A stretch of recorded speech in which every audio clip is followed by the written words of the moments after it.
Assalamualaikum warahmatullahi wabarakatuh. Sebelumnya saya ingin mengucapkan terima kasih kepada Bapak Rendika Valery selaku pembimbing saya, karena berkat bimbingan dari beliau saya bisa menyelesaikan penelitian ini. Perkenalkan, saya Dona Oktaviani dari Prodi Pendidikan Ekonomi dengan NPM 2018 145000884. Pada kesempatan kali ini saya akan mempresentasikan hasil penelitian saya tentang pengaruh promosi dan kualitas produk terhadap keputusan pembelian masyarakat melalui marketplace Shopee. Studi pada masyarakat pengguna Shopee di Jakarta. Penelitian ini akan dibahas dalam 3 bab, yaitu bab 1 pendahuluan dengan isi latar belakang, identifikasi masalah, batasan masalah, rumusan masalah, tujuan penelitian, kegunaan penelitian, manfaat penelitian, dan sistematika penulisan. Lalu bab 2 landasan teori dan kerangka berpikir yang berisi landasan teori, hasil penelitian yang relevan, dan kerangka berpikir. Yang terakhir bab 3 yaitu metode penelitian yang berisi waktu dan tempat penelitian, desain penelitian, populasi dan sampel, metode penelitian, metode pengumpulan data, instrumen penelitian, dan teknik analisis data. Bab 1 pendahuluan. Latar belakang yang mendasari penelitian ini adalah pertumbuhan teknologi internet pada masa ini telah berkembang dengan cepat sehingga bisa dengan mudah diakses oleh masyarakat. Hal ini bisa dilihat dari masyarakat yang memanfaatkan fasilitas dari teknologi internet dalam mencari data dan informasi yang dibutuhkannya. Internet sendiri pada dasarnya ialah media yang bisa digunakan untuk mempermudah akses dalam berkomunikasi. Oleh sebab itu, tidak bisa dipungkiri jika teknologi internet pada masa ini terus digunakan serta banyak diakses oleh masyarakat karena fasilitas kemudahan yang diberikan.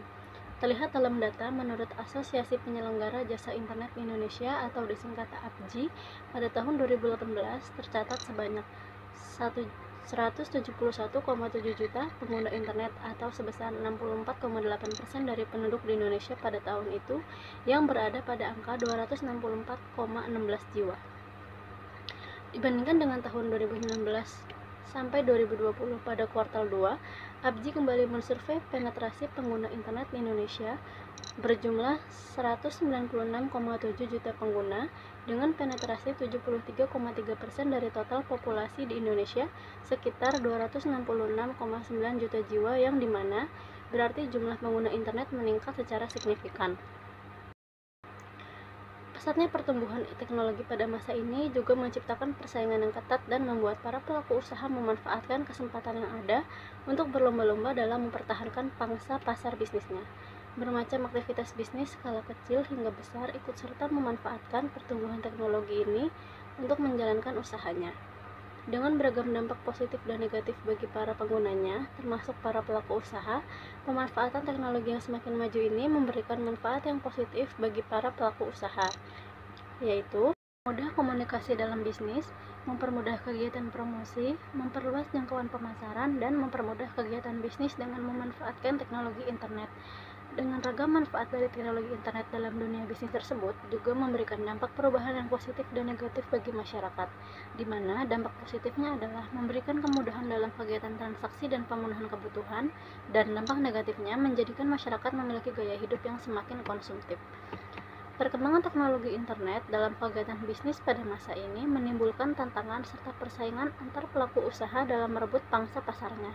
Dalam hal ini, sebagai pelaku usaha dituntut untuk bisa menyusun dan menerapkan strategi yang dapat digunakan untuk bisa bertahan dalam menghadapi persaingan bisnis. Salah satu strategi yang bisa dilakukan adalah dengan memanfaatkan teknologi digital marketing sebagai tempat untuk mempromosikan serta memberikan informasi tentang suatu produk ataupun jasa dari suatu industri melalui marketplace. Definisi marketplace sendiri ialah media digital berbasis internet sebagai tempat transaksi antara penjual dengan pembeli, di mana pembeli bisa mendapatkan produk atau jasa yang dibutuhkan dengan harga serta kualitas yang diharapkan. Tidak hanya itu, selaku penjual juga bisa lebih mengenali sasaran pasar yang memerlukan produk atau jasa yang mereka tawarkan. Salah satu marketplace yang paling banyak dikunjungi dan digunakan oleh masyarakat saat ini adalah Shopee. Shopee merupakan mobile platform pertama di Asia Tenggara. Shopee merupakan salah satu anak perusahaan Garena yang didirikan di Singapura pada tahun 2015 dan mulai beroperasi aktif di Indonesia pada akhir bulan Juni 2015.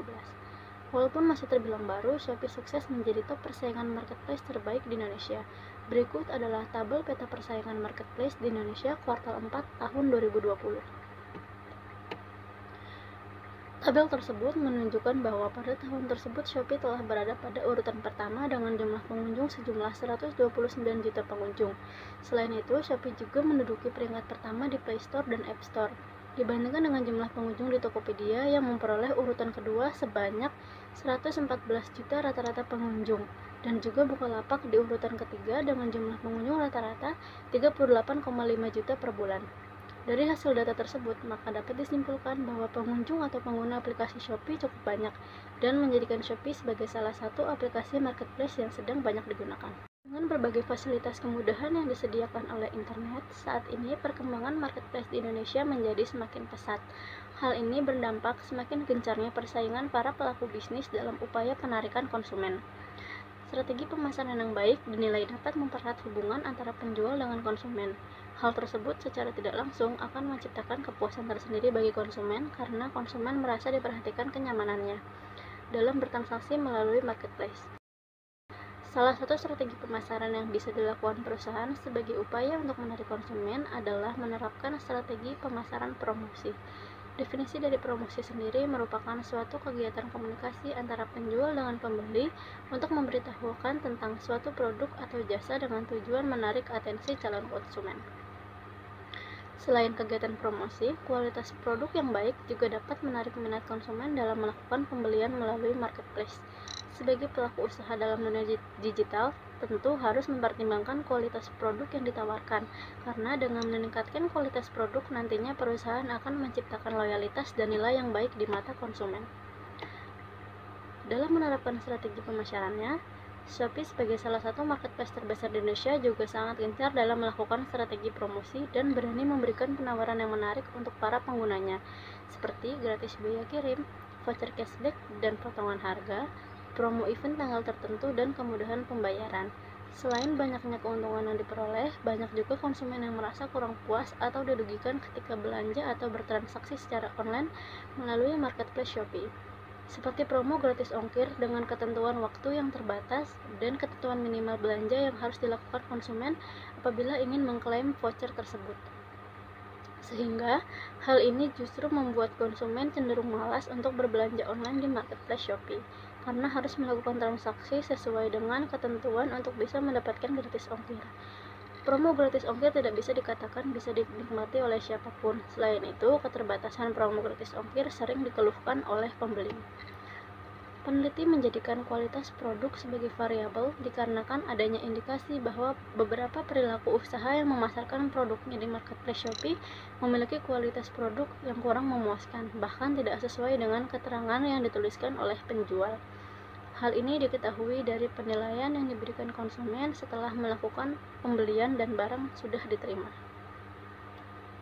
Selain itu, penelitian ini didasari karena adanya perbedaan hasil penelitian yang dilakukan oleh Fernando dan Aksari pada tahun 2018 yang menyatakan bahwa kegiatan promosi berpengaruh signifikan terhadap keputusan pembelian. Namun, berbanding terbalik dengan penelitian yang dilakukan oleh Nasution, Putri, dan Lesmana pada tahun 2019 dalam jurnal penelitiannya yang menyatakan bahwa promosi tidak berpengaruh positif dan signifikan terhadap keputusan pembelian konsumen.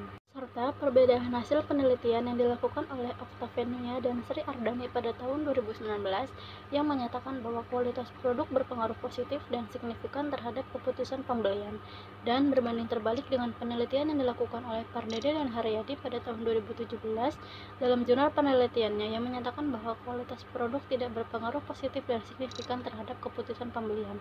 Berdasarkan penjelasan yang sudah saya sampaikan, strategi promosi dan kualitas produk memiliki daya tarik tersendiri bagi peneliti untuk mengetahui keputusan pembelian masyarakat melalui marketplace Shopee.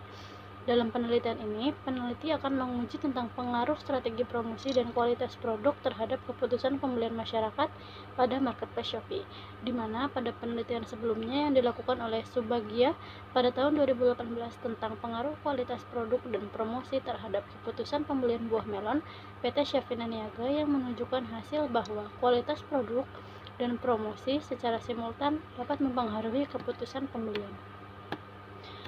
Maka, berdasarkan penelitian tersebut, peneliti tertarik untuk melakukan penelitian menggunakan variabel sejenis dengan objek penelitian yang berbeda, yaitu marketplace Shopee. Studi pada masyarakat pengguna Shopee di Jakarta. Dapat disimpulkan bahwa peneliti merasa tertarik untuk melakukan penelitian dengan judul "Pengaruh Strategi Promosi dan Kualitas Produk Terhadap Keputusan Pembelian Masyarakat Melalui Marketplace Shopee". Studi pada masyarakat pengguna Shopee di Jakarta. Selanjutnya yang B adalah identifikasi masalah. Keputusan pembelian yang dilakukan masyarakat merupakan hal yang sangat penting bagi keberlangsungan sebuah usaha. Konsumen akan memilih produk mana yang akan mereka beli sesuai kebutuhannya, dan apabila konsumen merasa puas, mereka akan datang kembali untuk membeli produk atau jasa yang ditawarkan. Pelaku usaha dalam hal ini juga dituntut untuk meningkatkan kepuasan konsumen dengan faktor-faktor yang dapat meningkatkan keputusan pembelian konsumen, seperti promosi dan kualitas produk yang baik. Yang C, batasan masalah.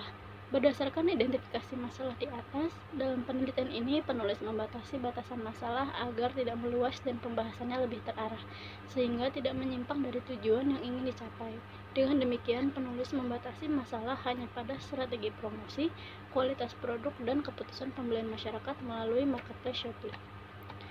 Rumusan masalah dalam penelitian ini adalah: yang pertama, apakah terdapat pengaruh positif dan signifikan secara simultan antara strategi promosi dan kualitas terhadap keputusan pembelian masyarakat melalui marketplace Shopee? Yang kedua, apakah terdapat pengaruh secara parsial antara strategi promosi terhadap keputusan pembelian masyarakat melalui marketplace Shopee? Yang ketiga, apakah terdapat pengaruh secara parsial antara kualitas produk terhadap keputusan pembelian masyarakat melalui marketplace Shopee? Penelitian ini bertujuan untuk: yang pertama, mengetahui pengaruh positif dan signifikan secara simultan antara strategi promosi dan kualitas produk terhadap keputusan pembelian masyarakat melalui marketplace Shopee.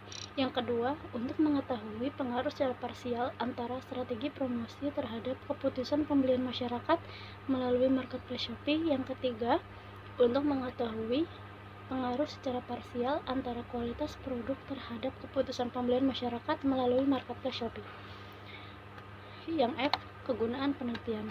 Kegunaan penelitian ini yang pertama, bagi perusahaan. Dari penelitian ini diharapkan nantinya dapat memberi saran ataupun masukan kepada perusahaan dalam mengembangkan bisnisnya, serta dapat membantu perusahaan dalam menentukan strategi yang tepat sehingga mampu meningkatkan penjualan pemasaran secara digital dan mampu bersaing dengan kompetitor guna menarik minat pelanggan. Yang kedua, bagi masyarakat, diharapkan masyarakat mendapatkan pengetahuan yang mendalam tentang manfaat dari perkembangan dunia digital dalam bidang pemasaran, yang dapat dijadikan sarana bagi keberlangsungan sebuah usaha di masa saat ini, serta pengaruh strategi promosi dan kualitas produk dalam menjalankan usahanya. Yang ketiga, bagi penulis, diharapkan penelitian ini dapat menambah wawasan tentang bagaimana strategi yang dilakukan dalam sebuah usaha dapat berpengaruh besar dalam kegiatan pemasaran dari berbagai teori dan praktek yang diperoleh secara langsung di lapangan. Yang terakhir, bagi penelitian lain, penelitian ini dapat digunakan sebagai informasi untuk mempelajari lebih jauh tentang hasil penelitian yang dilakukan, untuk dijadikan sebagai bahan perbandingan dan referensi pada penelitian yang akan datang. Manfaat penelitian. Yang pertama, manfaat teoritis. Penelitian ini diharapkan dapat memperdalam ilmu dan pengetahuan dengan menerapkan teori-teori yang sudah dipelajari sebelumnya. Yang kedua, bagi Universitas Indraprasta PGRI Jakarta, penelitian ini dapat dijadikan sebagai bahan referensi bagi mahasiswa lain, khususnya mahasiswa jurusan pendidikan ekonomi yang ingin melanjutkan penelitian dengan masalah yang sama. Yang kedua, manfaat praktis. Penelitian ini diharapkan dapat memberikan masukan kepada pihak marketplace Shopee dalam menentukan strategi pemasaran yang dilakukan, serta peningkatan dalam kualitas produk guna tercapainya tujuan jangka panjang dari perusahaan, dan sebagai bahan informasi bagi masyarakat pengguna Shopee dalam memanfaatkan perkembangan teknologi digital marketing. Selanjutnya kita masuk pada bab 2, yang pertama, landasan teori. Keputusan pembelian. Keputusan pembelian menurut Firmansyah pada tahun 2018 merupakan suatu hasil atau keluaran dari proses mental atau kognitif yang membawa pada pemilihan suatu jalur tindakan di antara beberapa alternatif yang ada. Sedangkan menurut Hairani pada tahun 2020, keputusan pembelian merupakan serangkaian proses kognitif yang dilakukan seseorang untuk sampai pada penentuan pilihan atas produk yang akan dibelinya, sehingga akan mendorong seseorang untuk membeli suatu produk. Berdasarkan penjelasan tersebut, keputusan pembelian dapat dikatakan pemecahan masalah berdasarkan dua atau lebih alternatif yang ada, yang dilakukan seseorang dalam melakukan pembelian sesuai alternatif yang telah dipilih. Dalam hal ini, keputusan pembelian meliputi apa yang dibeli, waktu pembelian, tempat pembelian, bagaimana cara membayar, hingga keputusan membeli atau tidak. Tahapan-tahapan untuk mencapai keputusan pembelian yang dilakukan oleh konsumen antara lain adalah pengenalan kebutuhan. Proses pengenalan kebutuhan dimulai saat pembeli mengenali kebutuhannya. Dalam hal ini, konsumen akan mencari berbagai informasi tentang produk atau merek dari produk yang dibutuhkannya untuk kemudian mengevaluasi seberapa baik masing-masing produk tersebut dalam memenuhi kebutuhannya. Yang B. Pencarian informasi. Setelah mengetahui kebutuhan dan keinginannya, konsumen akan terdorong untuk mencari informasi tentang produk yang diinginkannya dengan lebih banyak. Pencarian informasi dapat bersifat aktif seperti dengan langsung mengunjungi tempat penjualan untuk membuat beberapa perbandingan, dan mencari informasi yang bersifat pasif, yaitu hanya dengan melihat iklan lewat berbagai media yang ada tanpa memiliki tujuan khusus tentang produk yang diinginkan. Yang C. Penilaian alternatif. Setelah melakukan pencarian informasi, selanjutnya konsumen dapat melakukan penilaian tentang beberapa alternatif yang ada untuk memenuhi kebutuhannya, lalu menentukan langkah selanjutnya. Yang D. Keputusan pembelian. Setelah tahap-tahap sebelumnya sudah dilakukan, pada tahap ini konsumen menentukan pengambilan keputusan tentang jadi atau tidaknya membeli produk yang diinginkannya. Keputusan ini menyangkut jenis produk, bentuk, merek, penjual, kualitas produk, harga, dan lain sebagainya. Yang terakhir, perilaku pasca pembelian. Dalam hal ini, selaku pemasar harus memperhatikan konsumen setelah melakukan pembelian suatu produk. Apakah konsumen merasa puas atau tidak? Ada kepuasan sama sekali yang disebabkan karena mungkin produk yang dibeli tidak sesuai dengan keinginannya atau gambaran tentang produk sebelumnya. Pada tahap ini, konsumen dapat membandingkan produk yang sudah dibeli dengan produk lain yang sejenis karena kurangannya produk yang sudah ia beli atau karena mendengar tentang kelebihan produk dengan merek lain. Selanjutnya, faktor yang mempengaruhi keputusan pembelian. Faktor yang mempengaruhi keputusan pembelian ada 4. Yang pertama, budaya, yang terbagi menjadi 3 subbagian, yaitu budaya, subbudaya, dan kelas sosial. Budaya menurut Kotler dan Keller pada tahun 2010 dalam bukunya mengatakan bahwa kelas budaya, subbudaya, dan sosial sangat mempengaruhi perilaku pembelian konsumen. Budaya berawal dari sebuah kebiasaan yang terus dilakukan. Budaya merupakan sebuah cara hidup yang dimiliki masyarakat atau sebuah kelompok orang dan dilakukan secara terus-menerus dari generasi ke generasi. Oleh karena itu, setiap orang yang menempati suatu tempat yang baru tentu perlu mempelajari budaya di daerah yang mereka tempati. Selain itu, seorang pemasar baru juga harus memperhatikan nilai budaya setiap negara agar dapat memahami cara terbaik dalam memasarkan produk dan mencari peluang untuk usaha baru. Subbudaya. Setiap budaya terdiri dari beberapa subbudaya yang lebih kecil yang meliputi kebangsaan, agama, ras, dan wilayah geografis. Ketika subbudaya tumbuh besar dan berkembang, perusahaan nantinya akan merancang program pemasaran khusus untuk melayani dan menciptakan kepuasan mereka. Yang terakhir, kelas sosial. Kelas sosial merupakan suatu bentuk segmentasi masyarakat yang alamiah dan mempunyai anggota dengan berbagai nilai, minat, dan perilaku yang sama. Kelas sosial juga penting bagi pemasar dan produsen dalam menentukan konsumen mana yang akan dituju dari produk yang akan dipasarkan. Yang kedua adalah kelas sosial.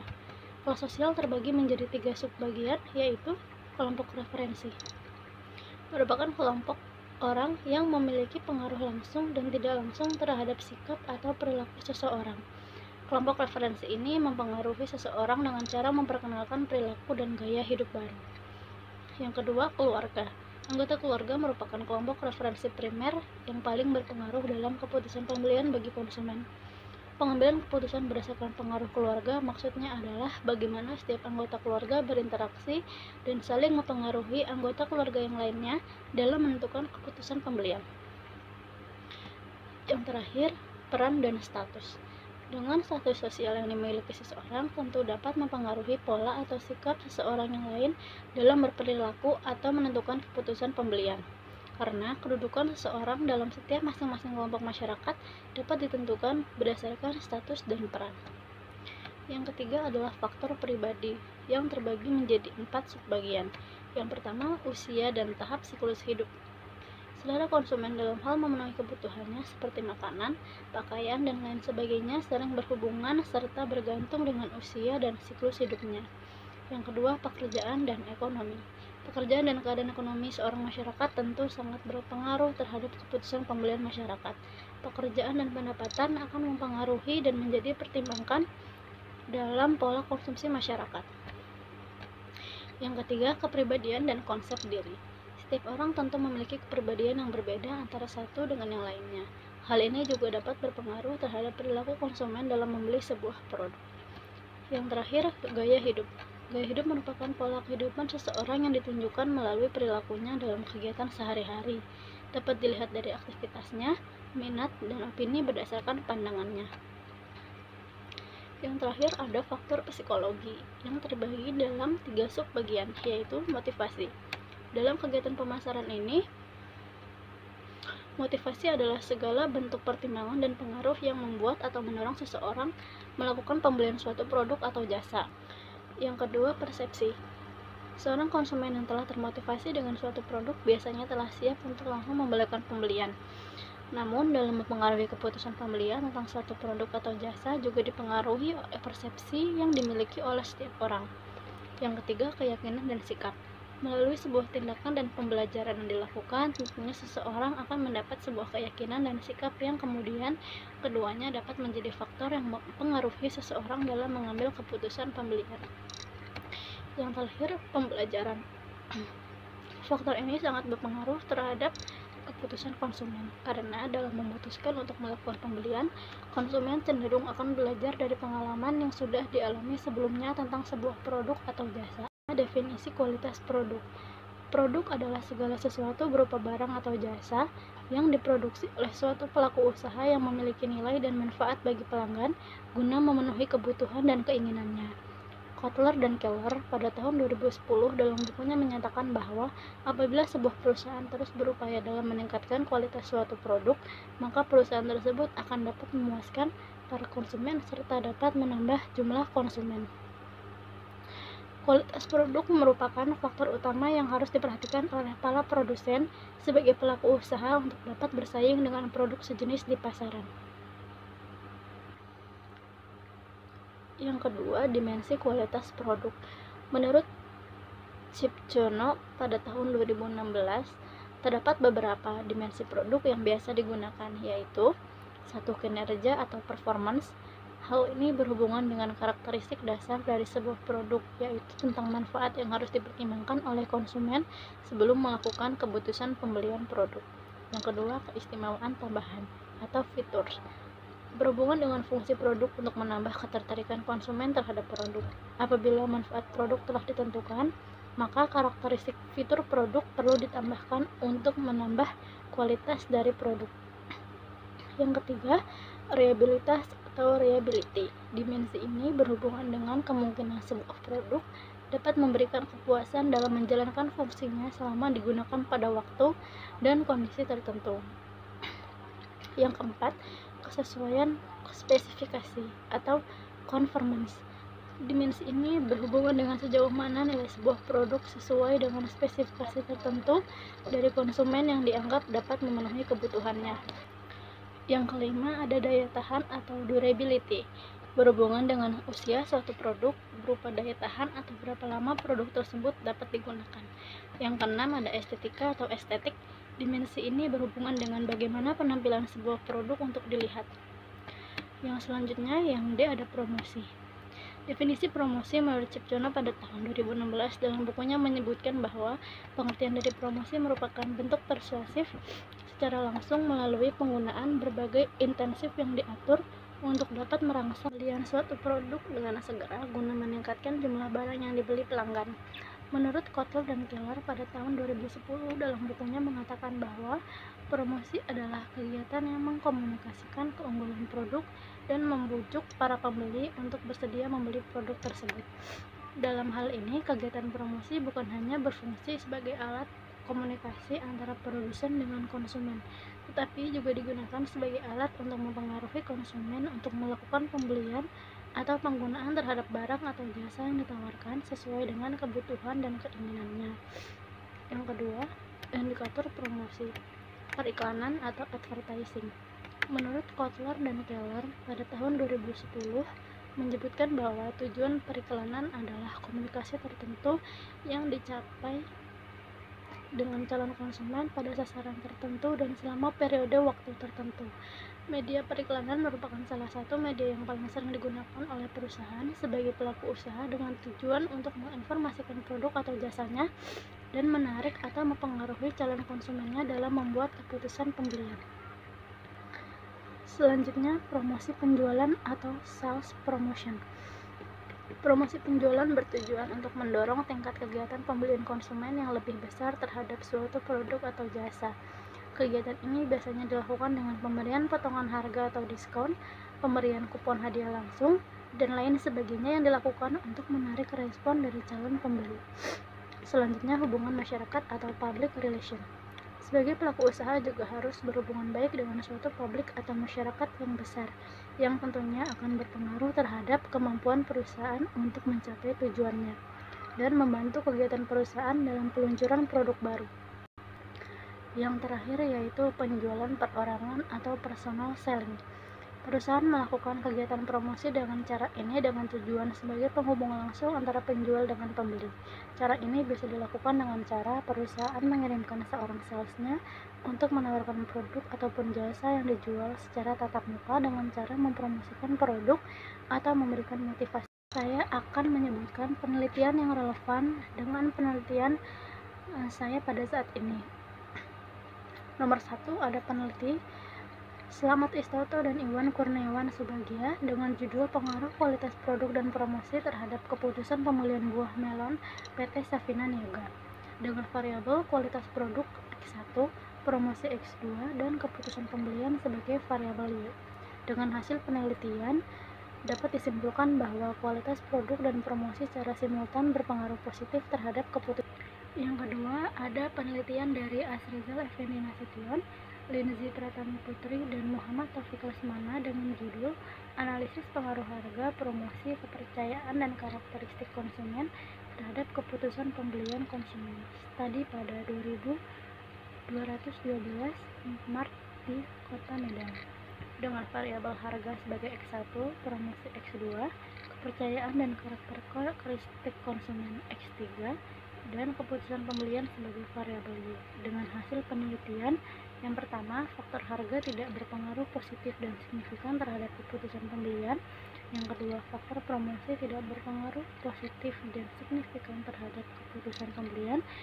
Dan yang ketiga, faktor kepercayaan berpengaruh positif dan signifikan terhadap keputusan pembelian konsumen. Yang ketiga, ada penelitian dari Ratlan Pardede dan Tarsi Sidi Haryadi pada tahun 2017 dengan judul Pengaruh Persepsi Harga dan Kualitas Produk Terhadap Keputusan Pembelian Konsumen dengan harga sebagai X1, kualitas produk variabel X2, dan keputusan pembelian variabel Y. Dari penelitian tersebut didapatkan hasil sebagai berikut. Yang pertama, keputusan pembelian konsumen tidak dipengaruhi secara signifikan dan positif oleh persepsi harga. Yang kedua, keputusan pembelian konsumen tidak dipengaruhi secara positif dan signifikan oleh kualitas produk. Yang ketiga, keputusan pembelian konsumen secara positif dan signifikan dipengaruhi oleh kepuasan konsumen. Yang keempat, ada penelitian dari Citra dan Santoso pada tahun 2016 dengan judul Analisis Pengaruh Kualitas Produk dan Citra Merek Terhadap Keputusan Pembelian Cetakan Continuous From melalui kepercayaan merek dengan variabel kualitas produk sebagai X1, citra merek sebagai X2, dan keputusan pembelian sebagai variabel X. Dari penelitian tersebut dapat didapatkan hasil bahwa kualitas produk berpengaruh positif dan signifikan terhadap keputusan pembelian konsumen. Yang kelima, ada penelitian dari Badarudin pada tahun 2019 dengan judul Pengaruh Daya Tarik Transit Advertising dan Promosi Penjualan Terhadap Minat Berbelanja di Shopee. dengan daya tarik sebagai variabel X1, promosi penjualan sebagai variabel X2, dan minat belanja sebagai variabel Y. Dari penelitian tersebut didapatkan hasil bahwa promosi berpengaruh positif dan signifikan bagi keputusan pembelian konsumen Shopee. Yang C, kerangka berpikir, merupakan penjelasan sementara terhadap gejala-gejala yang kemudian menjadi sebuah objek permasalahan. Berikut adalah kerangka berpikir dalam penelitian ini. Berdasarkan gambar kerangka konseptual tersebut, dapat dijelaskan bahwa penelitian ini memiliki dua variabel bebas, yaitu promosi dan kualitas produk, dan satu variabel terikat, yaitu keputusan pembelian. Kerangka ini digunakan untuk mengarahkan peneliti dalam melakukan penelitian untuk mengetahui pengaruh kedua variabel bebas tersebut terhadap variabel terikat, baik secara parsial maupun simultan. Maka, hipotesis yang diajukan dalam penelitian ini adalah H1, promosi berpengaruh secara parsial terhadap keputusan pembelian konsumen melalui marketplace Shopee. H0, promosi tidak berpengaruh secara parsial terhadap keputusan pembelian konsumen melalui marketplace Shopee. H2, kualitas produk berpengaruh secara parsial terhadap keputusan pembelian konsumen melalui marketplace Shopee. H0, kualitas produk tidak berpengaruh secara parsial terhadap keputusan pembelian konsumen Shopee melalui marketplace. H3, promosi dan kualitas produk berpengaruh secara simultan terhadap keputusan pembelian konsumen melalui marketplace Shopee. Dan H0, promosi dan kualitas produk tidak berpengaruh secara simultan terhadap keputusan pembelian konsumen melalui marketplace Shopee. Pada bab 3, saya akan menjelaskan tentang metodologi penelitian. Yang pertama, waktu dan tempat penelitian. Penelitian ini ditunjukkan kepada para pengguna marketplace Shopee sebagai sarana yang digunakan dalam berbelanja atau bertransaksi secara online, termasuk bagi masyarakat pengguna Shopee di Jakarta. Penelitian ini dilaksanakan pada bulan Maret hingga April pada tahun 2021. Yang kedua, desain penelitian. Penelitian ini menggunakan pendekatan penelitian kuantitatif untuk memperoleh penjelasan yang luas tentang sebuah kejadian, keadaan, atau fenomena yang ditetapkan sebagai objek penelitian. Penelitian dengan metode ini juga bertujuan untuk mengetahui segala sesuatu terkait dengan variabel penelitian untuk kemudian dapat dijelaskan dengan angka maupun kata-kata. Penelitian ini menggunakan pendekatan penelitian kuantitatif untuk memperoleh kejelasan yang luas tentang sebuah kejadian, keadaan, atau fenomena yang ditetapkan sebagai objek penelitian. Sedangkan, desain yang digunakan dalam penelitian ini menggunakan desain penelitian survei yang mengambil sampel dari sebuah populasi menggunakan kuesioner sebagai alat pengumpulan data mengenai faktor-faktor yang berkaitan dengan variabel yang diteliti. Dengan jenis survei cross-sectional, yaitu suatu penelitian yang mempelajari korelasi antara faktor resiko dan efek dengan cara pengumpulan data di mana variabel yang termasuk resiko dan variabel yang termasuk efek diteliti sekaligus pada satu waktu. Yang ketiga, populasi dan sampel. Menurut Sugiono pada tahun 2014, populasi merupakan wilayah generalisasi yang terdiri atas objek atau subjek yang mempunyai kualitas atau karakteristik tertentu yang ditetapkan oleh peneliti untuk dipelajari dan kemudian ditarik sebuah kesimpulan. Populasi yang diambil dalam penelitian ini yaitu masyarakat yang tinggal di Jakarta dan menjadi seorang konsumen atau pengguna marketplace Shopee. Sedangkan jumlah masyarakat pengguna Shopee di Jakarta tidak dapat diketahui jumlahnya sehingga masuk ke dalam jenis populasi tak hingga. Sampel merupakan bagian dari populasi. Sampel ialah bagian yang mewakili populasi yang diambil dengan menggunakan teknik-teknik tertentu menurut Ali pada tahun 2011. Sampel yang digunakan dalam penelitian ini adalah masyarakat yang menggunakan marketplace Shopee yang berada di wilayah Jakarta Timur. Jumlah sampel yang diambil dalam penelitian ini menggunakan rumus Lemeshow karena jumlah populasi tidak diketahui dan tidak terhingga, yaitu sebagai berikut.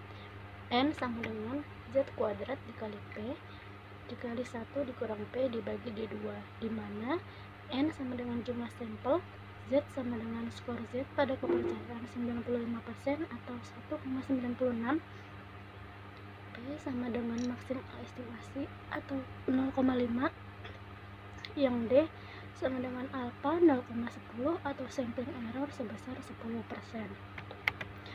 Teknik pengambilan sampel dalam penelitian ini menggunakan teknik non-probability sampling dengan teknik pervasive sampling, di mana sampel yang dipilih harus berdasarkan dengan kriteria tertentu, yaitu responden berusia minimal 17 tahun yang pernah menggunakan marketplace Shopee dan berada di wilayah Jakarta Timur. Selanjutnya yang keempat ada metode penelitian. Metode penelitian yang digunakan adalah metode penelitian kuantitatif, di mana dalam penelitian ini data-data penelitian berupa angka dan kemudian dianalisis menggunakan statistik deskriptif atau inferensial untuk dapat menentukan hipotesis yang ditemukan terbukti atau tidak. Penelitian kuantitatif pada umumnya dilakukan dengan sampel yang diambil secara random, sehingga simpulan dari hasil penelitian terdapat pada populasi di mana sampel ini diambil. Tujuan dari hal ini adalah untuk memperoleh informasi tentang masalah yang akan diteliti kepada sejumlah responden yang mewakili suatu populasi. Yang kelima ada metode pengumpulan data. Yang pertama adalah kuesioner, merupakan salah satu instrumen yang digunakan untuk mengumpulkan data-data yang dilakukan dengan memberikan beberapa pertanyaan tertulis untuk kemudian dijawab oleh responden. Dalam penelitian ini, penulis menggunakan 4 kategori jawaban, yaitu sangat setuju, setuju, tidak setuju, dan sangat tidak setuju. Dalam penelitian ini tidak menggunakan pilihan jawaban ragu-ragu dengan tujuan menghilangkan kecenderungan responden memberikan jawaban yang dianggap berada pada titik aman. Yang kedua ada wawancara. Pada penelitian ini, wawancara hanya akan dilakukan apabila jumlah responden hanya sedikit dan peneliti ingin menambah data atau informasi yang lebih mendalam dari beberapa konsumen atau pengguna aplikasi marketplace Shopee.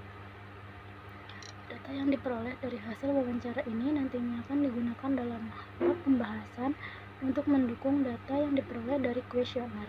Yang ketiga ada dokumentasi. Dalam penelitian ini, peneliti menggunakan buku, jurnal penelitian terdahulu, dan berita terkait dengan penelitian untuk menggali data tentang variabel-variabel yang dibahas dalam penelitian yang berasal dari sumber terpercaya untuk dijadikan referensi yang kemudian dipelajari serta diterapkan dalam penelitian. Selanjutnya yang keenam ada instrumen penelitian yang digunakan sebagai alat ukur dalam pengumpulan data tentang peristiwa atau keadaan yang sedang diamati untuk menjawab hipotesis yang telah dirumuskan. Untuk memberikan fokus penelitian, maka perlu dirumuskan variabel penelitian yang terdiri dari variabel bebas X1, yaitu variabel promosi, dan X2, yaitu variabel kualitas produk, dan variabel terikat Y, yaitu keputusan pembelian konsumen. Yang pertama ada promosi X1. A. Definisi konseptual. Menurut Manak pada tahun 2016, promosi dapat didefinisikan sebagai salah satu komponen prioritas dari kegiatan pemasaran yang bertujuan memberitahukan kepada konsumen bahwa perusahaan meluncurkan produk baru yang menggoda konsumen untuk melakukan kegiatan pembelian. Sama seperti definisi yang sudah dijelaskan, kegiatan promosi merupakan kegiatan mengkomunikasikan tentang sebuah produk atau jasa kepada konsumen dengan tujuan memuju konsumen untuk membeli produk atau jasa tersebut. Yang B. Definisi operasional.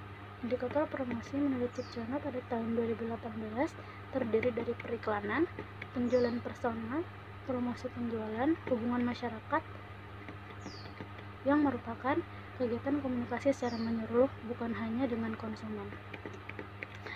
Yang kelima ada kisi-kisi instrumen dari promosi, yaitu yang pertama jangkauan promosi, yang kedua pesan dalam promosi, yang ketiga persepsi konsumen, dan yang keempat daya tarik promosi.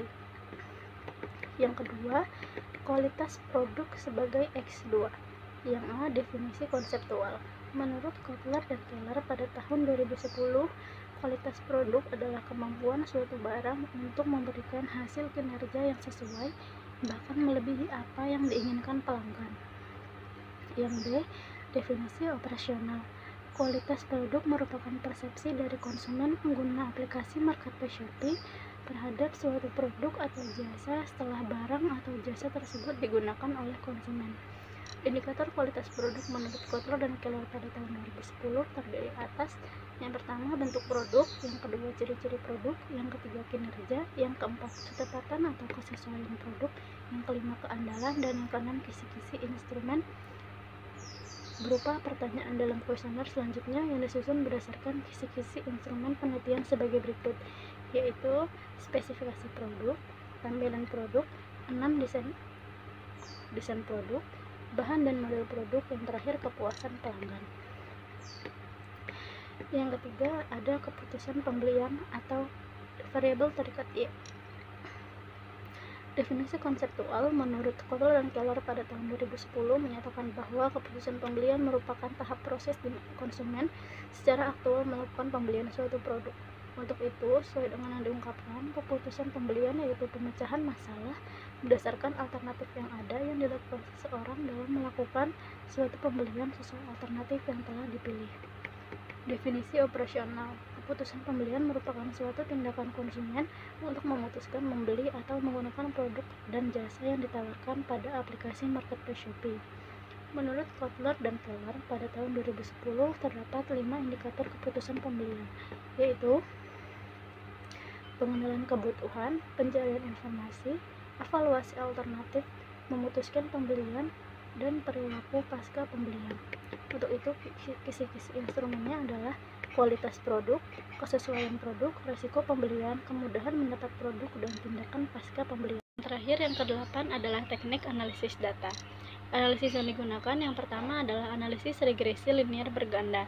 Menurut Sugiono pada tahun 2014, analisis regresi linear berganda adalah analisis yang digunakan peneliti apabila bermaksud meramalkan bagaimana naik turunnya variabel dependen bila dua atau lebih variabel independen sebagai faktor prediktor. Disusun dalam persamaan sebagai berikut. Y sama dengan A ditambah B1 X1 ditambah B2 X2 ditambah E, di mana Y sama dengan keputusan pembelian, A konstanta, B1 dan B2 adalah koefisien regresi berganda, X1 strategi promosi, X2 kualitas produk, dan E adalah error. Pengujian hipotesis dalam penelitian. Yang pertama, uji secara simultan atau uji F. Pengujiannya dilakukan dengan membandingkan antara F hitung dengan F tabel dan dilakukan dengan kriteria A. Jika F hitung lebih kecil daripada F tabel, maka H0 diterima, yaitu variabel-variabel bebas secara simultan tidak berpengaruh terhadap variabel terikat.